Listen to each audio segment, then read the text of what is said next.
hands together for Anne Schmiel, everybody!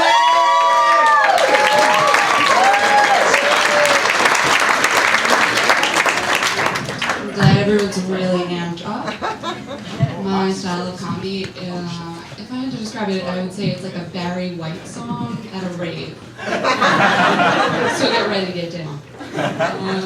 I recently turned 23 years old and just graduated college. I recently turned 23 years old, and right after I graduated and stuff and turned 23, I read an article that says that turning 23 is like being in the freshman year of your adulthood. I just hope that I can lose my virginity this time.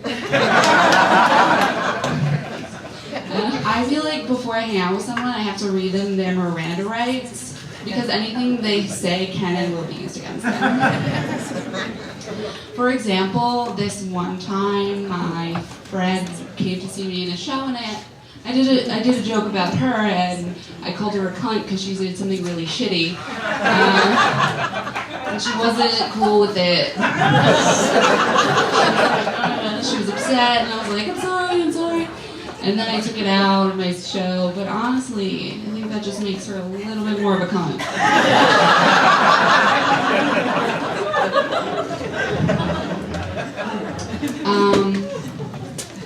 Recently I've been researching bears, like the animal, not like the game man. I've been researching bears because I feel like my life in the winter time is very similar to like a bear's life in the wintertime. For example, I took 4 naps on Tuesday. So I took 4 naps on Tuesday, and I was like researching a lot about bears, and I feel like hibernation wouldn't be too great. For example, when do you pee? When do you get your popcorn? I don't know. I was looking up other things about bears. Too, and I found out that bears are like kind of into anal play. Despite the fact that that girl you met on Tinder isn't, bears are. So maybe date a bear. Because bears do this thing where before they go into hibernation, like pre-hibernation, they like eat like grass and pine cones and their fur, and they like create this internal butt plug to prevent from like shitting themselves, which didn't really like seem like something I would think a bear would care about, because they live in nature, and it's like nature to me is just like 50% mud and 50% shit.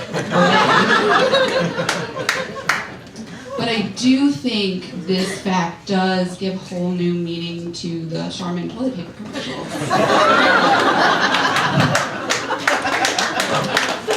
Thanks, that was a good one. Thanks, Mom.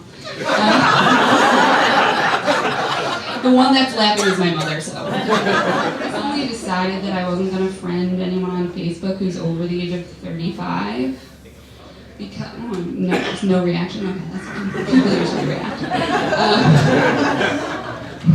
I won't friend any of you. So I won't friend anyone who's over the age of 35, because I feel like people who are on Facebook is for people like me who are like 23 years old and like want to see how fat Amy D'Angelo prom queen got after high school, and like to look up all those girls whose job title is tanning assistant. It's not a real job. I don't have a job, and I can tell you that you don't either. And why are all my aunts on Facebook too? Like, I would rather see 1,000 inspirational quotes from my millennial friends than another recipe for crock pot chili. And nobody wants to know how well your scar is healing, Aunt Margaret.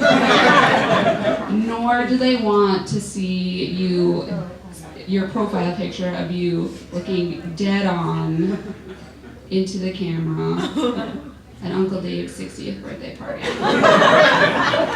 I think there should be stricter criteria for people who are allowed on Facebook, like my old coworker Neil. Because Neil does things like post every time he takes a shit during his pre-colonoscopy cleanse. And I don't think that should be allowed. I feel assaulted, verbally assaulted by that. So I think there should be 3 different types of Facebook. One for me and my millennial friends, obviously. Another one for all of my aunts and all their recipes. And another one for 46-year-old gay men named Neil. When I was younger, I went to a field trip to a farm in Queens. It's true, I did. And as I was at this farm in Queens, I remember seeing this beautiful mother cow sitting with her baby cow beneath her, which they're called calves, the baby cow beneath her. And it's something that's always really stuck with me because it was like the first time I saw true animal love in the real world, besides like videos of water buffaloes mating on National Geographic. And as I was watching this beautiful sight, the mother cow, this is a true story, the mother cow took a big, messy dump all over the back of the baby cow. It's really sad. And as I think about it now, I feel like it really resonates with me because it's a lot like what living at home after college is like.